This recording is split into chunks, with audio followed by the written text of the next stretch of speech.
امروز در این درس دیترمینانت های ماتریس های 3x3 رو با دیگر رو با راهی آسان‌تر این راه نامش قاعده سروس است. این سروس یک متماتیک فرانسوی.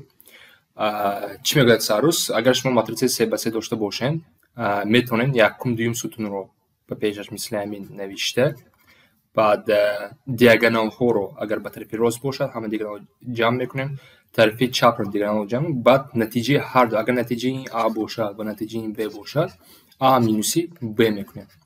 در اینجا مینوس مینوس کدگی یعنی شما دیاگونال رو ضرب میزنید عدد ها رو 3 بار جمع میکنین، و طرف چپ هم 3 بار اگر عددهای منفی رو جمع کنین مینوس کنین جمع میشد. البته با مثال میفهمونم حاضر. یا اینکه شما میتونین یکم دوم قطار رو با پایان نوشته، باز همین رو دیاگونال ها رو 3 مرتبه اگر این نتیجهش A باشد و این نتیجهش B باشد A مینوسی B میکنین. این به ما دیترمینانت ماتریس 3x3 رو میده. ببین با مثال فهمونم.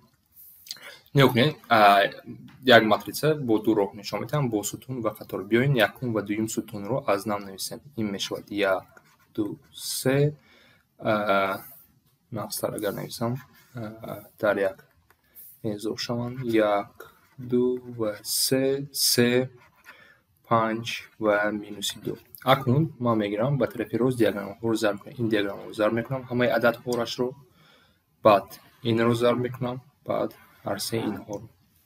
از اینجا میبینم که ضرب یکمش این به چی برابر است؟ 15 برابر است.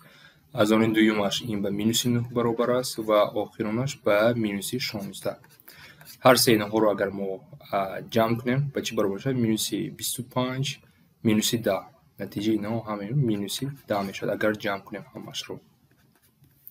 اکنون به طرف چپ دیاگونال ها رو ضرب میکنم. ضرب هر سه این به چی برابر میشود؟ به 60. ضرب هر سه این به 2 برابر میشود. ضرب هر سه این عدد به این 9 18 میشود. هر سه اش رو جمع میکنیم. نتیجه اینها به چی برابر میشود؟ 20 80. اکنون مینوس 10 مینوس 80 برابر مینوس 90 میشود. دیترمینانت ماتریس ای ما به مینوس 90 برابر میشود. بیاید همین سوال رو با راهی قطارها کار کنیم.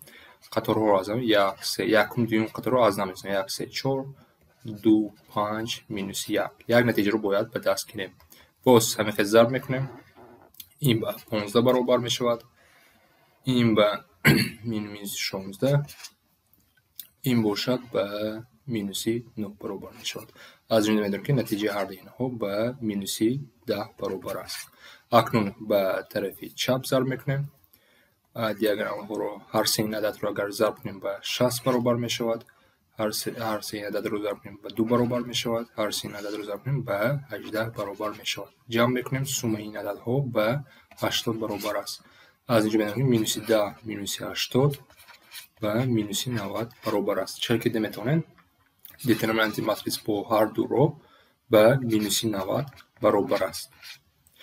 برای مستحکم کنیم با یک سوال کار کنیم. مثلا ماتریس داشته است، کدام رو به شما کلای باشد هم استفاده برین.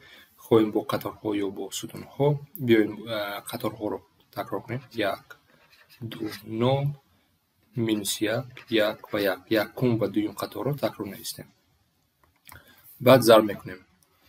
هر سه این عدد رو ضرب کنیم به 1 برابر است. هر سه این عدد رو ضرب کنیم به 0 برابر است. هر سه این عدد رو ضرب کنیم به 0 برابر است. سوم این عددها به 1 برابر است. اکنون به طرف چپ هر سه این به 0 برابر است. هر سه این به 2 برابر است و هر سه این عدد به مینوس 2 برابر است و سوم این عددها به چپ به 0 برابر است. اکنون از طرف راست طرف چپ رو طرح کنیم. 1 مینوس 9 به 1 برابر است. دیترمینانت این ماتریس اگر بگوییم دیترمینانت این ماتریس به 1 برابر است.